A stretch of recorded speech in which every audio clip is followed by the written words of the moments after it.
Hello बच्चों, let's see this question. This question says binding energy per nucleon versus mass number curve for a nuclei shown in figure. W, X, Y and Z are four nuclei indicated on the curve. The process that would release energy is. तो देखिए आपको mass number of nuclei versus binding energy per nucleon graph दे रखा है चार element के लिए। तो आपको बताना है किस में से एनर्जी रिलीज होगी। तो आपका तो की कॉन्सेप्ट होगा बेसिकली की कॉन्सेप्ट।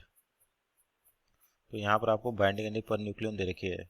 तो बाइंडिंग एनर्जी तो आपका मेन की कॉन्सेप्ट क्या होगा, बाइंडिंग एनर्जी पर न्यूक्लियन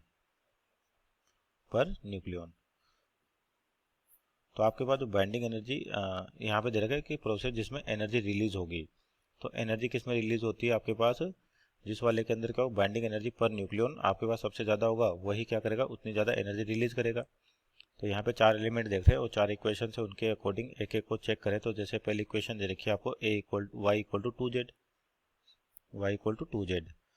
तो जब भी आपके पास कोई न्यूक्लियर रिएक्शन होती है तो वहाँ पर जो बाइंडिंग एनर्जी पर न्यूक्लियन है बेसिकली, जिसको अपन क्यू वैल्यू भी कहते हैं, वो क्या होती है बाइंडिंग एनर्जी पर न्यूक्लियन, यानी कि लिखा जाता है binding energy of product minus binding energy of reactant.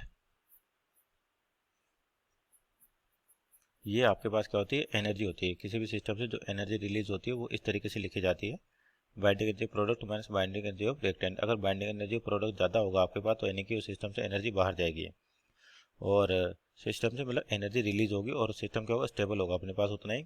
तो सबसे पहले इक्वेशन y इक्वल टू तो यहाँ पर पहली रिएक्शन के लिए देखें अपने पास, तो ये z है आपके पास और y है। तो यानी कि आपका जो y है ये तो क्या होगा स्टेबल प्रोडक्ट, यानी कि ये आपका रिजल्ट आएगा, यानी कि प्रोडक्ट आएगा और जेड का आपका यहाँ पे रिएक्टेंट की तरह बिहेव करेगा, क्योंकि जो आपके पास जेड है वो क्या करेगा स्टेबिलिटी की ओर जाना चाहेगा। तो यानी कि आपके पास फ्यूज होगा और किस में बदल जाएगा, वाई के अंदर बदल जाएगा, यानी कि टू जेड मिलके। तो यानी कि ये तो हो गया आपके पास क्या हो गया प्रोडक्ट और ये हो गया रिएक्टेंट। तो जो डेल्टा ई है energy of product, binding energy of product, तो बाइंडिंग एनर्जी पर न्यूक्लियन दे रखी है अपने को किसके लिए, वाई के लिए और जेड के लिए। तो यहाँ पर जो आपका प्रोडक्ट है वो तो वाई है, तो यानी कि इसकी एनर्जी कितनी हो जाएगी आपके पास, वाई की वैल्यू, इसका मास नंबर है 60 और बाइंडिंग एनर्जी देखिए 8.5 माइनस अपन रिएक्टेंट की बात करें तो जेड है आपका रिएक्टेंट, तो रिएक्टेंट का एटॉमिक मास नंबर है 30 और बाइंडिंग एनर्जी है 5 और कितने ये 2 हैं। तो आपके पास टोटल ये एनर्जी होगी। तो देखिए टर्म आपके पास ज़्यादा दिख रही है यानी कि नेगेटिव, मतलब सिस्टम को एनर्जी यहाँ से सिस्टम से एनर्जी रिलीज नहीं होगी, आपको सिस्टम एनर्जी अब्जॉर्व करेगा और वो अनस्टेबल होगा। उसी तरह से दूसरी इक्वेशन को चेक करें बी को, तो दे रखा W Y X plus Z. अब आपके पास डब्लू ये रहा और एक्स और जेड ये रहा, तो इसका मतलब ये है कि आपके पास यहाँ पे बाइंडिंग एनर्जी निकालें इनकी, तो क्या हो जाएगी बी के लिए, तो यहाँ पर अपन डेल्टा ई निकालें। तो आपके पास जो प्रोडक्ट है हमारे एक्स प्लस जेड, तो एक्स का लिए क्या लिख सकते हैं 90 इंटू एनर्जी कितनी इसकी पर बाइंडिंग पर न्यूक्लियन कितनी दे रखी है 8.0 प्लस जेड कितना आपके पास 30 और इंटू जो आपके पास यहाँ पे प्रोडक्ट होगा यानी कि रिएक्टेंट, जो प्रोडक्ट एक्स प्लस जेड, तो एक्स की तो एनर्जी अपने पास कितनी होगी यहाँ पे 90 इंटू इसकी कितनी 8 है और जेड की कितनी आपके पास 30 इंटू 5, 30 इंटू 5 माइनस आपके पास जो रिएक्टेंट होगा, रिएक्टेंट कितना डब्लू, तो डब्लू की वैल्यू 120 इंटू 8.5। तो इसको सोल्व करें अपने पास, तो ये यहाँ पे दिख रहा होगा एनर्जी हो जाएगी आपके पास यहाँ पे 90 into 8 720 minus 150 plus 150 minus 120 into 8.5 करें इसको सोल्व तो क्या आएगा 1020 मीन्स ये भी क्या आ रही है नेगेटिव आ रही है आपके पास। इसका मतलब यहाँ पे भी एनर्जी क्या होगी रिलीज होगी।